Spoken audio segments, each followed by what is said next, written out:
안녕하십니까. 좋은 찬양을 통해서 우리에게 감화와 감동을 주신 우리 찬양대원 여러분들에게 감사를 드립니다. 또 저를 이곳에 이렇게 이번 주말에 초청해 주시고 또 함께 말씀을 강론할 수 있는 이런 귀한 기회를 허락해 주신 우리 이상근 목사님, 그리고 이 재직 여러분들에게 심심한 감사의 말씀을 드립니다. 또 제가 이 교회에 와서 오래간만에 여러분의 얼굴을 뵈면서 또 반가운 그런 만남을 가질 수 있도록 해주신 여러분들에게 감사를 드립니다. 저는 목요일부터 지금 아주 굉장히 행복한 시간을 보내고 있습니다. 여러분도 저만큼 행복하실지는 잘 모르겠습니다. 그런데 저는 상당히 행복합니다. 그 이유는 다름이 아니고 이 대화, 우리가 함께 나누는 이 대화는 참으로 이 세상 어디 가도 찾아볼 수 없는 귀한 하나님에 대한 대화를 나눌 수 있기 때문에 행복합니다. 오늘은 부를 수 없는 노래라는 제목으로 여러분들에게 말씀을 드리겠습니다. 목요일 날은 옛 노래, 새 노래. 그래서 이 좀 과거와 현재를 비교하는 어떤 수평적인 차원에서 옛 것과 새 것, 이 둘을 비교했습니다. 그러는 가운데 제가 그 차원에서 여러분들에게 이 노래는 구원에서 나오는 것이다. 이 구원은 새 시대를 연다. 또 이 찬양은 그 시대와 그 구원에 걸맞는 그런 아름다운 찬양을 새로 해야 된다고 하는 말씀을 드렸습니다.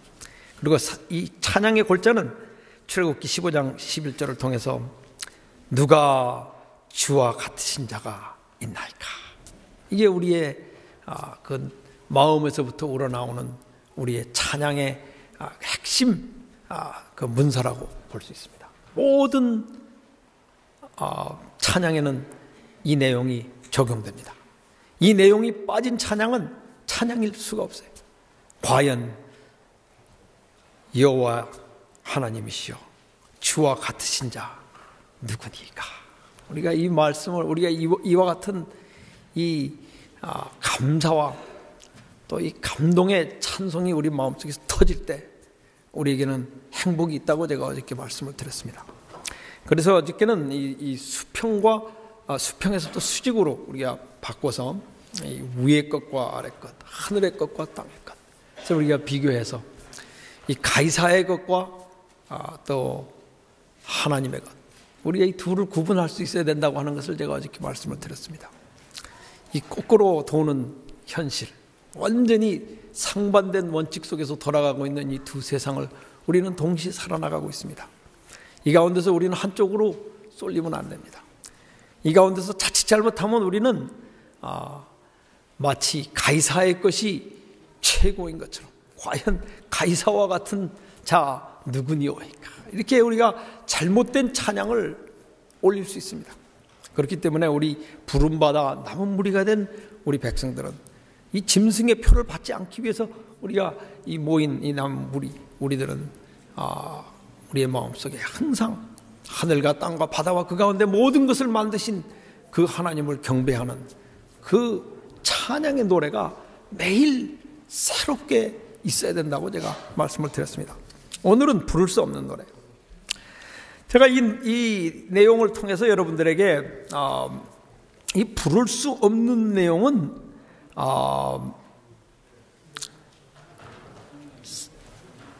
자신만이 알고 있는 부도덕에서부터 구원을 받은 사람의 노래다. 제가 그 내용입니다. 오늘 제 메시지는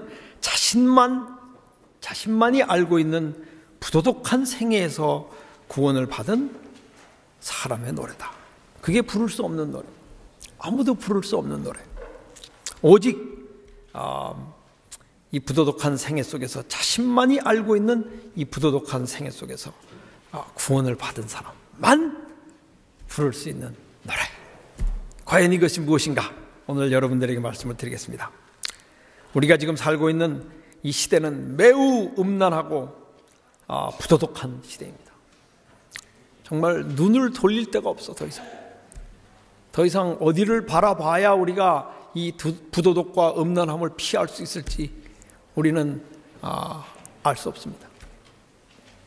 눈을 둘 수 없는 이와 같은 시대에 우리는 여기에서부터, 이 세대에서부터 구원을 받아야 됩니다. 그래서 첫 번째, 저는 여러분들에게 계시록 14장 1절로부터 5절에 나오는 14만 4천인에 대해서 제가 설명을 드리겠습니다. 왜냐하면 이 사람들이 새 노래를 부르기 때문에 계시록 14장 1절로부터 5절에 나오는 이 말씀, 이 14만 4천인이 부르는 이 새 노래에 대해서 여러분들에게 말씀을 드리겠습니다. 그 다음에 저는 이 14만 4천인의 구원받은 그 이유를 설명하면서 마가복음 7장 18절에서부터 23절에 나오는 말씀을 통해서 이 속에서부터 나오는 이 더럽혀짐에 대해서 여러분들에게 제가 좀 상세하게 설명을 드리겠습니다. 시간이 사실은 30분밖에 없기 때문에 제가 매우 신속한 스피드로 제가 오늘은 움직이겠습니다. 그래서 이 예수님께서 말씀하신 것과 그 다음에 이 세 번째는 이 노래는 대화다 하는 내용으로 오늘 결론을 짓겠습니다. 이 노래는 우리가 이 구원받은 것에 대한 서로 나누는 대화를 의미한다고 하는 것을 여러분들에게 말씀을 드리겠습니다. 자, 먼저 그러면 같이 신 성경책 계시록 14장 1절부터 5절에 있는 말씀을 낭독하겠습니다. 계시록 14장 1절부터 5절에 있는 말씀입니다. 또 내가 보니 어린 양이 시온 산에 섰고 그와 함께 14만 4천이 섰는데 그 이마에 어린 양의 이름과 그 아버지의 이름을 쓴 것이 있도다. 내가 하늘에서 나는 소리를 들으니 많은 물소리 같고 큰 뇌성도 같은데 내게 들리는 소리는 검은 것 타는 사람들의 그 검은 것 타는 것 같더라. 저희가 보좌와 네 생물과 장로들 앞에서 새 노래를 부르니, 여기 새 노래가 나오지 않습니까? 땅에서 구속함을 얻은 14만 4천인 밖에는 능히 이 노래를 배울 자가 없더라 그랬어요. 이 노래는 오직 14만 4천인 밖에는 부를 수 없다 그랬어요. 이 사람들은 어떤 사람들인가? 설명이 나옵니다. 이 사람들은 여자로 더불어 더럽히지 아니하고 정절이 있는 자라, 어린 양이 어디로 인도하든지 따라가는 자며 사람 가운데서 구속을 받아 처음 익은 열매로 하나님과 어린 양에게 속한 자들이니, 5절입니다. 그 입에 거짓말이 없고 험이 없는 자라. 이렇게 얘기했어요. 여기 우리가 생각해야 될 점들이 많이 있습니다. 먼저 저는 여기서 이 14만 4천인이 누구라고는 여러분들에게 말씀을 안 드리겠어요. 잘 모르겠습니다. 저도 여기에 대해서 이분들이 정말 마지막에 죽지 않고 그냥 승천하시는 그런 분들이신지 그렇게 생각하는 분들이 많이 계세요. 뭐 그렇게 생각하셔도 상관없습니다. 근데 너무 그걸 극단적으로 몰고 가지 않으시는 게 좋아요. 그래서 어느 분이 저를 만나서 얘기하시기를 이 하늘에 살아서 갈 사람이 14만 4천 명밖에 안 되는데 우리 안식일 교인이 지금 1,800만 명이 된다는 게 무슨 소리냐, 다 내쫓아야 된다, 이렇게 얘기하시는데 저는 그건 너무 극단적인 표현이고 지금 우리가 그런 방향으로 우리 신학을 몰고 가면 안 되겠어요. 그래서 그분이 얘기하시는 대로 지금도 우리 교회에 너무 사람이 많아. 지금 바짝 줄여야 된다고 그렇게 얘기를 하세요. 그런데 제가 생각할 때는 지금 전 세계에 우리 재림교회가 14만 4천 개가 넘습니다.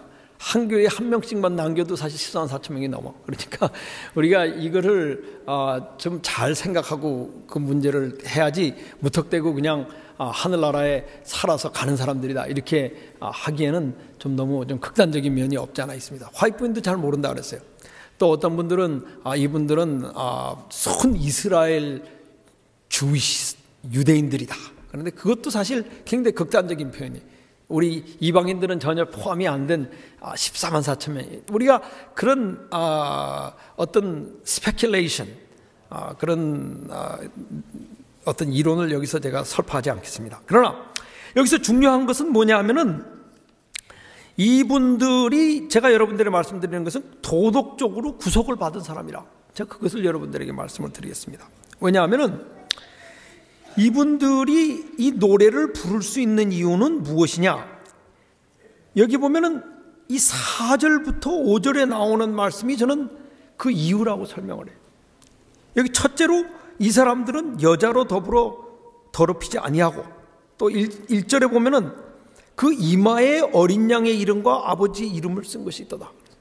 이 이마라고 하는 것은 생각과 또 감정을 우리에게 상징하고 있습니다. 그래서 이 짐승의 표를 받는 사람을 뭐라 그랬어요? 그 이마에나 손에 표를 받지 않는다 그랬어요. 그 이마라고 하는 것은 진짜 무슨 우리 사대주의적인 일요일교회 빠진 일요일교인들이 얘기하는 것처럼 무슨 뭐 very 칩이라든지 이런 걸 이마에다 넣는 그거를 얘기하는 게 아니에요, 여러분. 이건 완전히 잘못된 얘기. 여기서 지금 설명하고 있는 것은 이마라고 하는 것은 이 이마 뒤에 있는 생각을 상징하고 있는 거예요. 사람의 이마는 그 사람의 생각과 그 사람의 아이덴티티를 얘기하고 있는 거예요. 그 사람의 신분, 신원, 자기가 누구라고 생각하고 있는 그 사람들의 생각 속에는 어린 양의 이름과 하나님의 이름이 있다. 그러니까 그 사람들의 두뇌를 쪼개서 만약 해부를 해보면은 거기서 딱 두 마디의 말이 튀어나와. 그 사람들은 어린 양의 이름과 하나님의 이름. 여러분의 마음을 해부하면은 무슨 두 마디가 튀어나올 것 같아. 한번 해부해 보세요.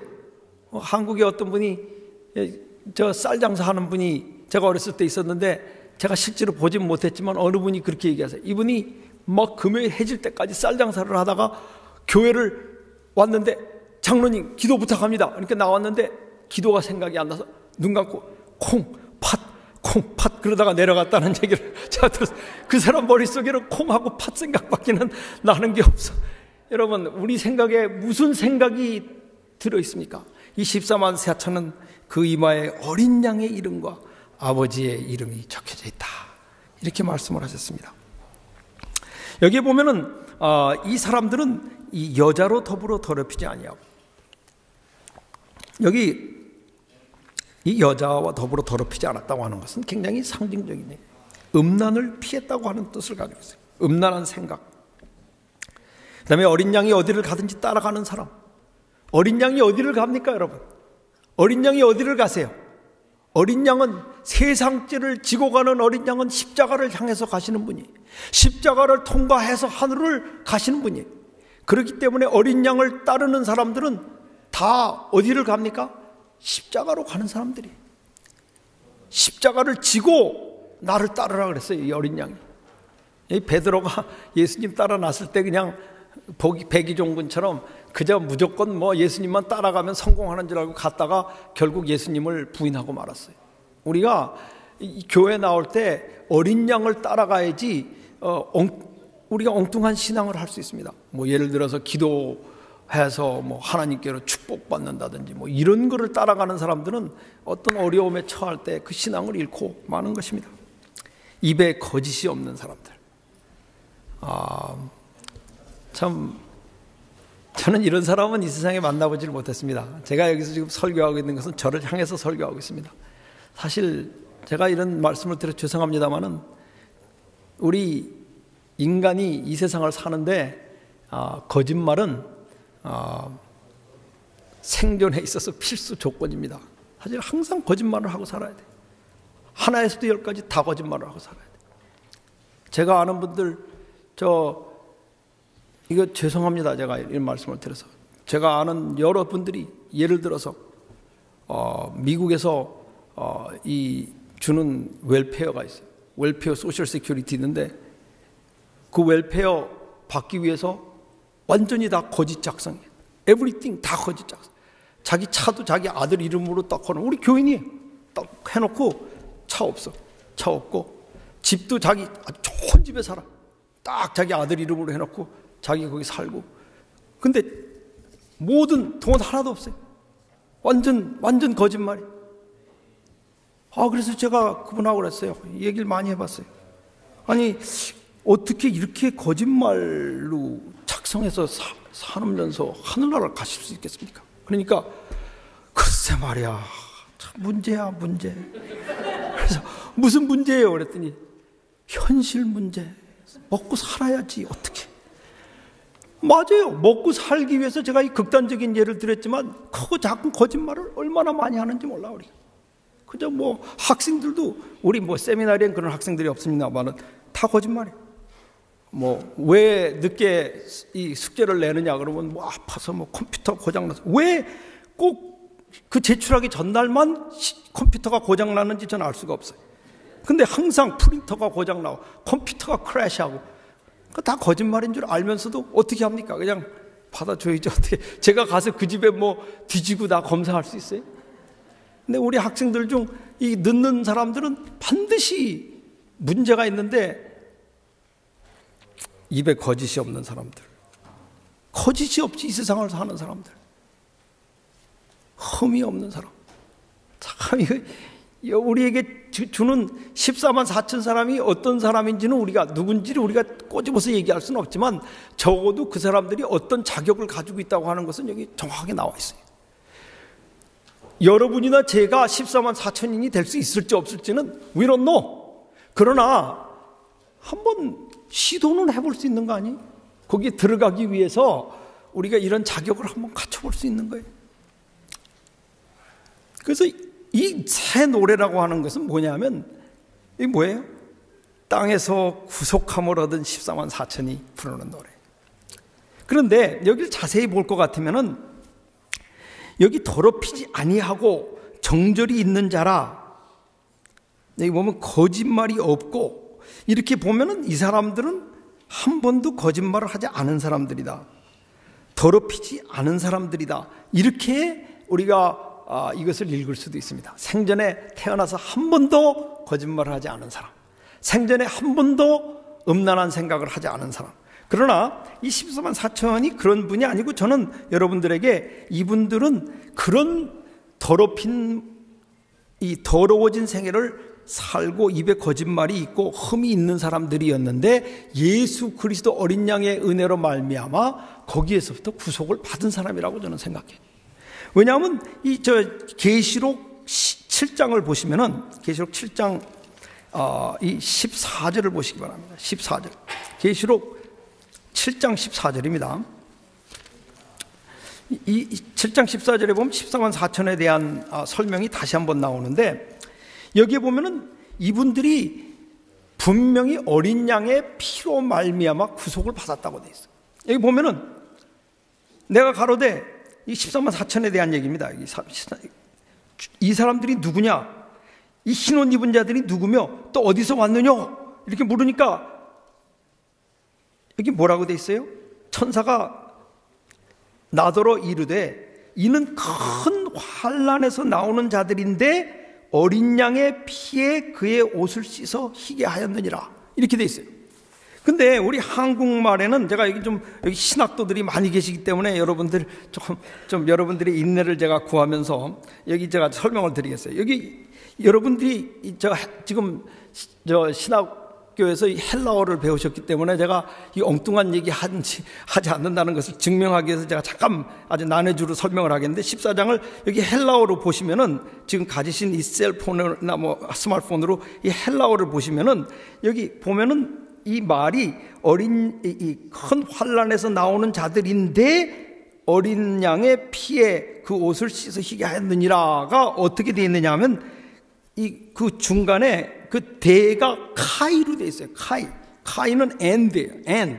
end인데, 여러분이 이 헬라어 비싼 돈 주고 배우셨으니까 거기 이 카이에 여러 의미가 있는데, 이 카이라고 하는 헬라어에 여기 나오는 의미는 소위 얘기하는 에펙서제티컬 카이예요. 그것은 다시 얘기하면 해설적인 카이, 설명하는 카이예요. 그래서 이 14절에 나오는 말이 뭐냐면은, 이걸 다시 번역을 하면은 이들이 큰 환난에서 나오는 자들이다. 즉 어린 양의 피에 그 옷을 씻어 희게 한 자니라. 그 뜻이에요. 이 사람들이 큰 환난에서 나왔다고 하는 것은 어린 양의 피로 말미암아 희게 그 흰 옷을 이 피로 말미암아 옷을 깨끗하게 하였다는 뜻입니다. 그러면 깨끗하게 하였다는 뜻은 옷이 여러분 원래 깨끗했다는 뜻입니까? 더러웠다는 뜻이에요? 더러웠다는 뜻이에요. 옷이 깨끗한 사람이 옷을 빨 필요가 없어요. 그러므로 예수 그리스도의 피로 말미암아 이들은 자기네들의 더러워진 옷들을 빨아서 깨끗하게 만든 사람들이다 이거예요. 그러므로 이 14만 4천 명은 원래 스타트할 때부터 이 음란한 생각이 없고 거짓말을 안 하고 흠이 없고 어린 양을 따라다닌 사람들이 아니고, 이 사람들은 원래는 음란하고 거짓말하고 흠이 있고 여러모로 부족한 사람들이었지만은 이 사람들은 예수 그리스도의 피로 말미암아 그 옷이 깨끗함을 입었다 이 말이에요. 그래서 여기 나오는 이 14만 4천인의 그 특징을 여러분들에게 설명을 드리자면은, 이 사람들이 노래하는 그 노래의 내용, 어린 양을 찬양하는 그 내용이 뭐냐 하면은 결국 뭐예요? 어린 양의 피의 능력이에요. 그 피가 뭡니까? 피는 용서예요. 우리가 다 알고 있는 거예요. 피에 빨았다고 하는 것은 여기 용서를 받았다 이 말이에요. 우리가 깨끗하게 될 수 있는 것은 오직 예수 그리스도의 용서로 말미암아 우리가 깨끗해질 수 있는 거예요. 그러므로 이분들이 이 14만 4천의 대열에 낄 수 있게 된 것은 원래는 부족하고 원래는 음란하고 원래는 죄짓고 거짓말하고 하는 사람들이었지만 그 생애가 예수 그리스도의 용서를 통해서 변화됐다 이거예요. 그래서 이 14만 4천인에 대한 이 신원을 우리가 설명할 때 이 사람들은 이 도덕적인 구원을 받은 거예요. 그 생애의 그 음란한 것에서부터 우리가 구원을 받은 거예요. 근데 제가 여러분들에게 이 문제를 조금 더 제가 좀 더 구체적으로 좀 설명을 드리겠습니다. 그래서 이 마가복음 7장 이제 두 번째 소지입니다. 이 마가복음 7장 18절에서 23절에 나오는 말씀을 통해서 이 14만 4천인들이 경험한 구속과 또 예수님께서 말씀하시는 이 더럽힘이라고 하는 이 내용이 그 일맥이 상통한다고 하는 것을 제가 여러분들에게 설명을 드리겠습니다. 이 마가복음 7장 18절부터 보면은 이 이야기의 뜻은 그 바리새인들이 이제 손을 씻고, 그 사람들이 항상 음식을 먹었는데 이 손을 씻지 않고 제자들이 음식을 먹기 때문에 왜 그들이 손을 씻지 않고 먹느냐 하는 것을 예수님께서 설명하시면서 이렇게 얘기하십니다. 예수께서 이르시되 너희가 이렇게 깨달음이 없느냐? 무엇이든지 밖에서 들어가는 것이 능히 사람을 더럽게 하지 못하는 줄을 알지 못하느냐? 그러면서 말씀하시기를 이는 마음에 들어가지 않고 배로 들어가 뒤로 나감이라. 그러므로 모든 식물을 깨끗하다 하셨느니라. 그래서 여기 나오는 이 깨끗하다고 하는 것을 우리 교인들이 상당히 어려워해요. 그래서 이건 이 말은 레위기 11장에 먹지 말라 그런 거 다 먹어도 되는 거냐? 또 그 얘기가 아니고 여기서 얘기하는 것은 그런 음식, 소위 얘기해서 우리가 레위기 11장에 나오는 음식이라고, 먹지 말라고 하는 음식이라고 할지라도 그것을 먹는다고 해서, 그것을 먹는 사람이라고 해서 그게 그 사람을 근본적으로 더럽힐 수는 없다고 하는 것을 여기서 설명하고 있어요. 왜냐하면은 가라사대 사람에게서 나오는 것이 사람을 더럽게 하느니라 그랬어요. 사람을 더럽게 하는 것은 밖에서 안으로 들어가는 게 아니고 나온다 그랬어요. 근데 이 리스트를 보시기 바랍니다. 이 리스트가 아까 지금 여기 설명드린 이 14만 4천인이 극복한 죄의 그 명단과 사실 그 리스트와 같습니다. 사람에서 나오는 것들은 악한 생각, 곧 제일 먼저 뭐가 나와요? 음란과. 이게 똑같아. 아까 본 그 여자와 자신을 더럽히지 아니하며 14만 4천에 먼저 음란이 나오는데 여기 똑같이 음란과 도적질과 살인과 간음과 탐욕과 악독과 속임, 속임, 똑같은 거짓말, 그렇죠. 속임과 음탕과 흘기는 눈과 회방과 교만과 광팬이, 이 모든 악한 것이 다 속에서 나와 사람을 더럽히느니라 그랬어요. 여기서 속에서 나온다고 하는 것은 뭐냐? 자연이 나온다 이 말이에요. 우리 인간에게 이 모든 인간, 이 어머니 뱃속에서 태어난 모든 인간은 이 운명에서 벗어날 수가 없어요. 우리는 태어나기를 이와 같은 이 부도덕함이 마음속에서 저절로 뭉게뭉게 항상 피어오르게 돼 있어요. 제일 먼저 나오는 게 제일 중요한 거예요. 음란. 참, 이 음란. 요새는 제가 아까 말씀드린 대로 너무너무 음란한 시대. 신문을 볼 수가 없어 더 이상. 매일 성추행, 성폭행, 무슨 교사가 성추행, 부모가 성추행, 그저 성추행. 마치 이 세상이 다 소돔과 고모라가 된 것과 같은 그런 느낌을 받아요. 그런데 우리가 여기서 깨달아야 되는 것은 그것이 이 세상에서만 일어나는 게 아니라 우리 속에서도 똑같은 게 올라오고 있어요. 똑같은 게 올라오고 있어요. 그걸 어떻게 알 수 있느냐? 우리가 보는, 죄송한 말씀입니다만, 예를 들어서 무슨 영화를 본다든지 연속극을 본다든지 무엇을 보여, 어떤 예술을 여러분이 관람하러 가신다든지 다 음란이. 전 죄송한 말씀입니다만은 제 아내와 한번 베케이션을 간다 그래가지고 파리를 갔어요. 파리를 갔는데 우리 안승윤 장로님께 제가 대단히 미안합니다. 그래서 가니까 파리에는 할 게 아무것도 없고 박물관밖에 없어요. 거기 박물관 싫어하는 사람은 갈 데가 아니더라고요. 근데 그래서 갔는데 다 박물관이에요. 갔는데 거기 다 이 미술들 갖다 놔. 근데 들어가서 보는데 더 이상 볼 수가 없어. 하도 음란해서 이게 볼 수가 없는 눈을 뜨고 쳐다볼 수가 없는 그림들만 다 붙여놓고 그걸 예술이라고 그래요. 근데 제가 여기서 말씀드리는 것은 이 무슨 어떤 한 예술을 제가 뜻하는 게 아니라, 보세요. 그냥 연속곡 내용도 얼마나 음탕한지 몰라. 무슨 사귀고 있었는데 알고 보니까 자기 어머니가 옛날에 나눈 오빠를 자기가 사귀고 있었다든지 이런 이상한 얘기가 나왔다. 그런데 자기 어머니는 또 지금 결혼한 남자가 또 옛날에 모르던 자기 아버지가 낳은 이래가지고서는 무슨 이상한 얘기가 막 돌아가가지고 이건 정말 음탕한 얘기. 그럼 왜 그런 얘기를 하느냐? 그게 팔리니까 하는 거예요. 팔리니까. 그런 내용이 들어가야 사람들이 그걸 보고. 다시 얘기해서 뭐냐? 여기 나오는 이 탐욕과 악독과 속임과 음탕과 이런 거는 우리 인간이 사는 데 있어서 마치 밥 먹는데 먹는 반찬과 같아.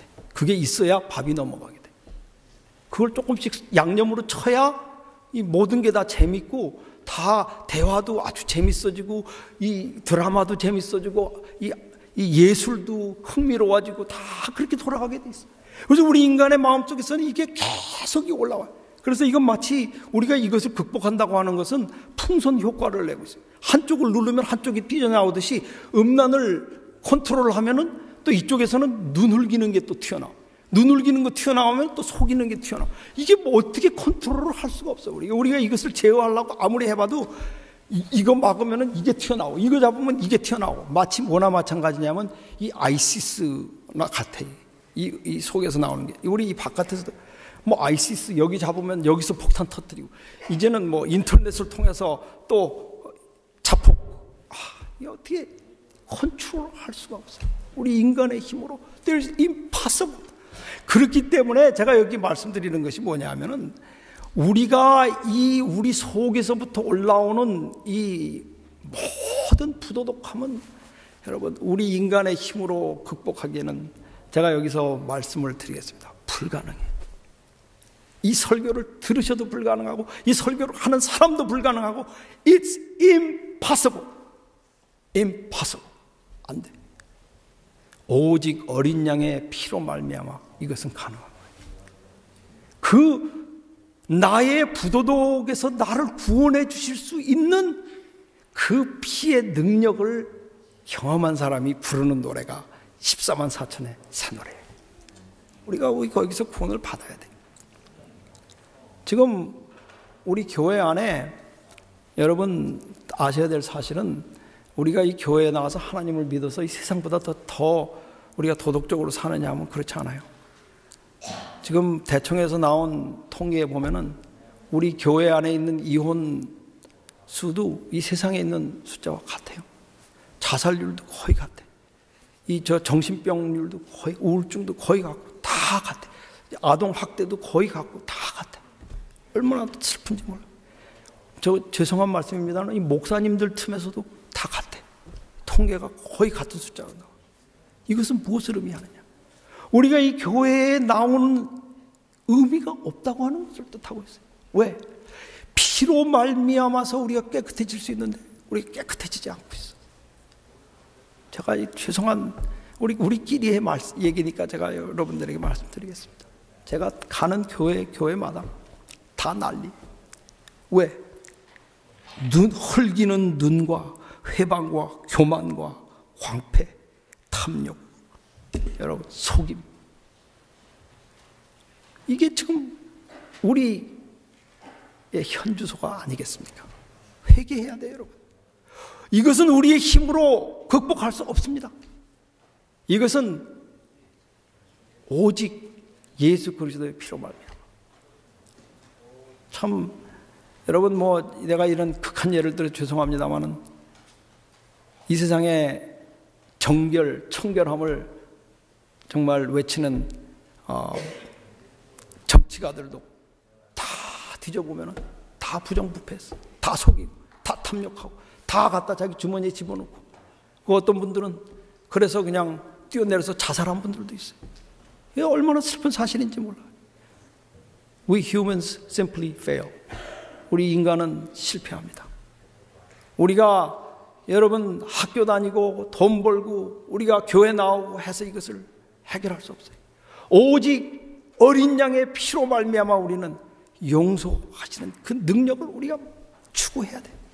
우리가 오직 그 피로 말미암아 우리는 우리의 부도덕함을 우리가 벗을 수 있고 우리가 이것을 이기고 구속을 받을 수 있는 것입니다. 세 번째 소재로 노래는 대화다. 제가 이 말씀을 드리는 것은 그러면 우리의 새 노래는 무엇이냐?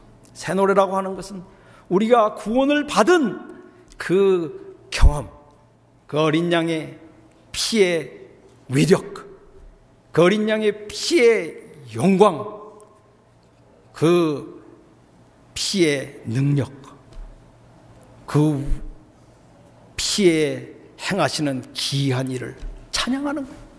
계속 우리의 대화는, 근데 우리 대화가 너무 빈약해. 죄송합니다만은 우리 가정에서도 그렇고 대화가 너무너무 빈약해. 너무 빈약합니다. 그 대화가 어느 수준이냐 하면은 우리가 하는 대화가 보통 자녀들하고 대화하는 걸 보면 전화 걸면은 너 잘 먹고 잘 있냐? 예, 잘 있어요. 예, 안녕히 계세요. 어머니도 잘 계시죠? 예, 잘 있어요. 별일 없죠? 예, 별일 없어요. 오케이. 그러면 우리 다음에 근데 이번에 여기 냉장고 고장 났는데 돈 좀 보내줄 수 있니? 그 정도의 대화면 조금 단계를 좀 넘은 단계고 보통 그 정도의 대화를 갖고 우리는 살고 있어요. 그런데 이 어린 양의 노래는 이 어린 양을 따라다니는 사람의 노래는 이 대화가 굉장히 높습니다. 이 신약 성경이라고 하는 것과 구약 성경은 다 뭐냐 하면은 하나님의 놀라우신 능력으로 말미암아 구원받은 사람들이 나눈 대화를 모아놓은 하나의 책들이. 신약 성경이 딴 게 없어요. 예수님하고 제자들하고 둘이서 12 제자들과 그것도 1대1로 예수님이 니고데모와 나눈 인간이 어떻게 구원을 받을 수 있느냐 하는 거기에 대한 대화를 다 모아놓은 거예요. 예수님의 생애에 그분이 돈을 번 것도 없고 돈을 모은 것도 없고 돈을 주신 것도 없고 누구를 데려나가서 음식을 사서 먹인 적도 없으시지만은 예수님께서 그가 하신 그 말씀과 대화의 차원이 너무 높기 때문에 그 대화를 그냥 놓치기가 싫어서 그걸 적어놨다가 이걸 모아놓은 책이 신약성경이에요. 여러분 우리 생애에 있어서 가장 중요한 게 대화예요. 참 요즘에 대화를 보면 너무너무 저는 안타까워요.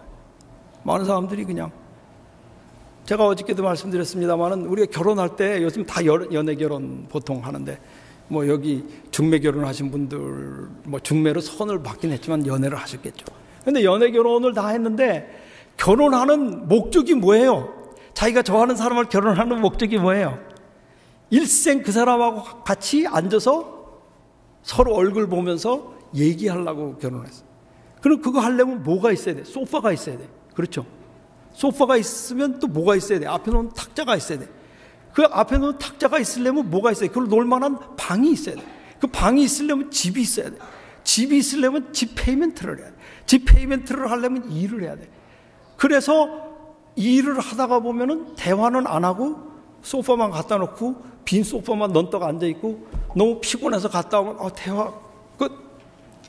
잘 지냈어? 오케이, 바이. 나 잔다. 이런 정도의 우리 결혼 생활을 하는 경우가 얼마나 많은지.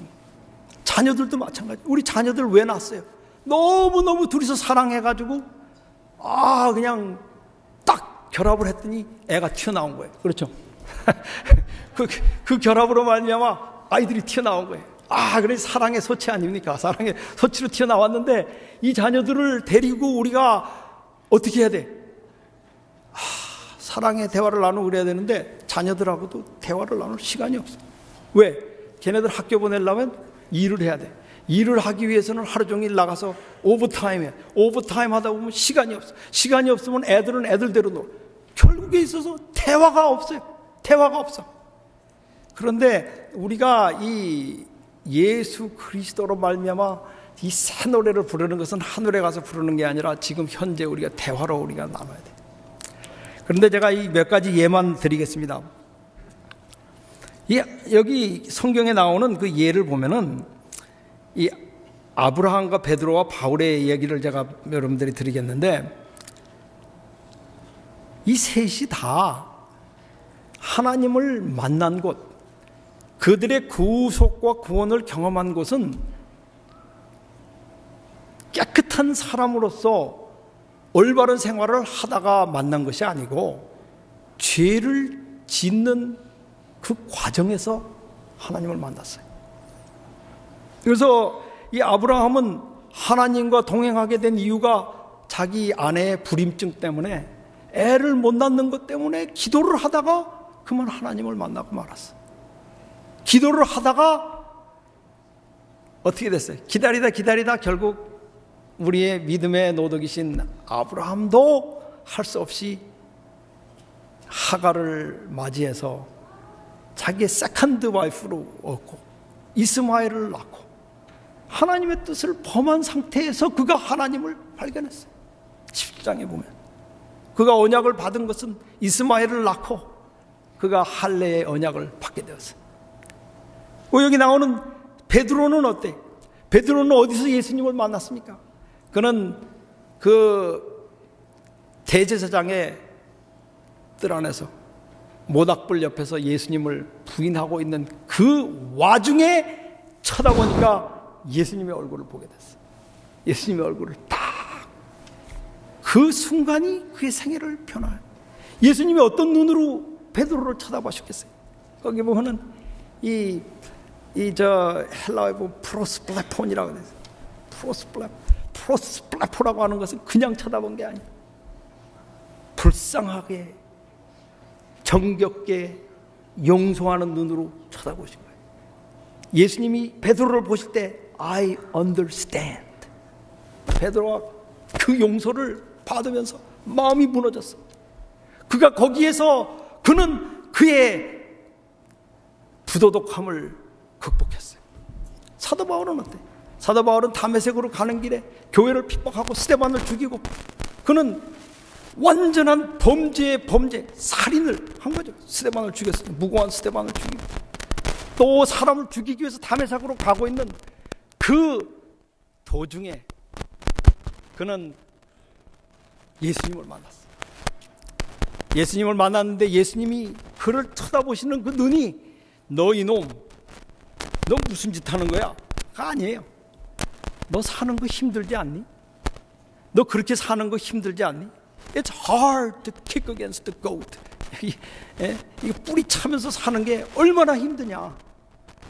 그러면서 그 자리에서 예수님은 그를 이방인에게 보내는 사도로 임명하셨어요. 그 임명함을 받으면서 그는 용서함을 받고 어린 양의 피에 그의 죄를 씻고 거기서 그는 하나님을 만난 거예요. 제가 오늘 제목을 부를 수 없는 노래라고 잡았습니다. 그 이유는 각 사람이 하나님을 만나는 것은 자기의 부도덕 속에서 만나요. 아브라함은 하갈과 결혼했던 그 부도덕 속에서 하나님을 만났어요. 베드로는 예수님을 부인하는 그 부도덕한 그 와중에서 하나님을 만났어요. 사도 바울은 그리스도인을 핍박하는 그 와중에서 그 도중에 하나님을 만났어요. 여러분도 여러분의 부도덕함 속에서 하나님을 만나야 돼요. 근데 제가 여기 말씀드리는 것은 이 부도덕함이 자기만의 부도덕함이 있기 때문에 그 얘기를, 그 노래를 아무도 할 수가 없어요. 제가 나가서 여러분 내가 간증하겠습니다. 나와가서는 내가 옛날에 하갈이라는 여자와 결혼을 했었는데 그렇게 제가 간증을 하겠어요? 그거는 아브라함만 부를 수 있는 노래, 아무도 배울 수 없는 노래. 제가 내가 다메섹으로 옛날에 가다가 그리스도인들 핍박하다가 내가 예수님을, 저는 부를 수 없는 노래. My song, my testimony. 그게 있어야 돼. 내 이야기, 내가 어떤 상태에서 하나님을 만났는지. 근데 그 부도덕함이 하도 개인적인 사적인 문제라 어떤 때는 얘기하기조차도 사실 좀 불편한 면이 많아. 우리가 그렇죠. 어떤 사람은 거짓말하다, 나는 음란한 행동을 하다, 거기서 하나님을 만난 이야기가 우리가 수도 없이 많이 들었어. 어떤 사람들은 용감해서 나와서 그 이야기를 하는 사람이 있어요. 어떤 사람은 하지 못하는 사람이 있어요. 그러나 그 이야기는 자기 개인의 스토리.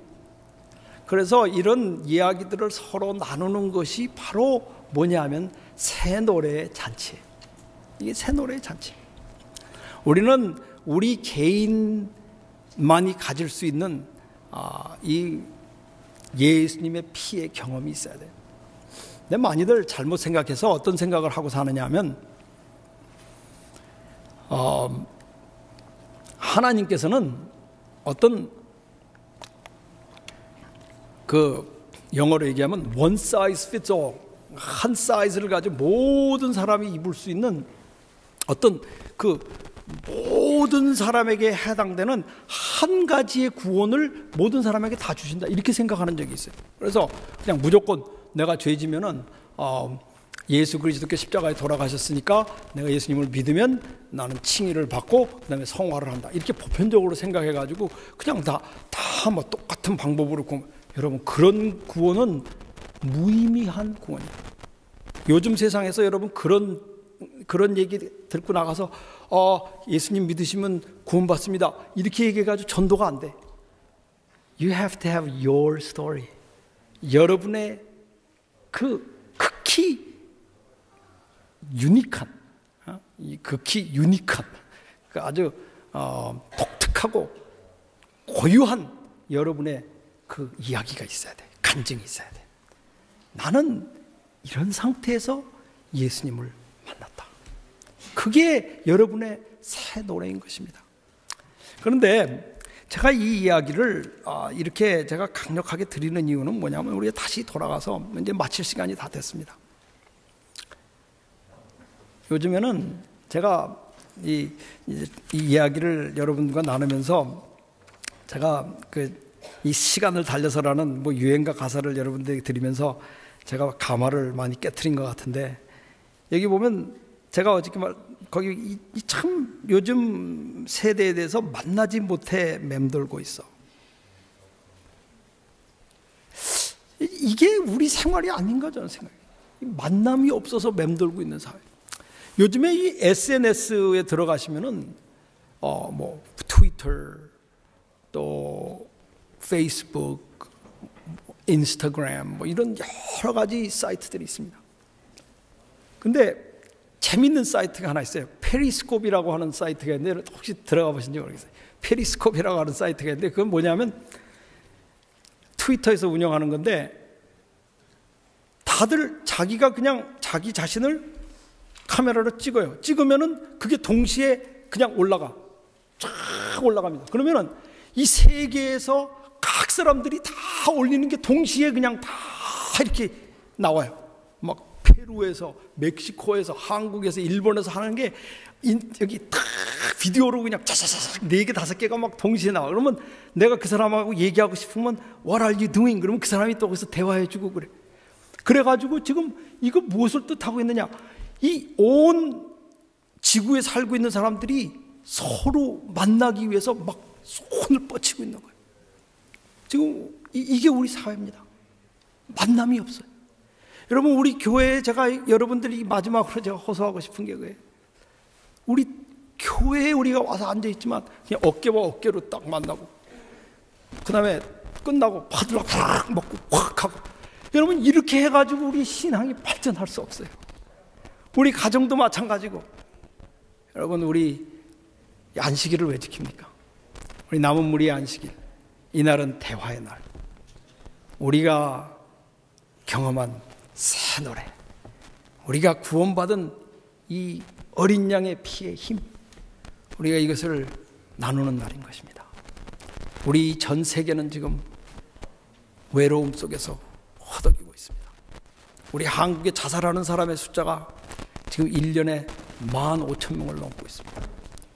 그 중에 많은 사람들이 나이 많은 사람들이 빈곤과 질병과 외로움 속에서 그들은 투신 자살 여러 가지 번개탄 자살 통해서 죽고 있어요. What are you doing? What are we doing? 우리는 무엇을 하고 있습니까? 여러분 이 사람들을 구원할 수 있는 유일한 것은 어린 양의 피. 저는 오늘 이 시간을 마치면서 여러분들에게 질문하고 싶습니다. 당신은 예수님의 피의 능력을 경험해 보셨습니까? 그의 피로 말미암아 부도덕에서 구원받는 놀라운 능력을 경험해 보셨습니까? 우리는 이제 예수 그리스도의 능력을 경험해야 할 시간이 됐습니다. 지났습니다. 우리 예수 그리스도에게 드리는 찬양, 나의 간증, 나의 스토리. 여러분 반드시 획득하시는 여러분과 제가 되시기를 바라며 시간을 마치겠습니다.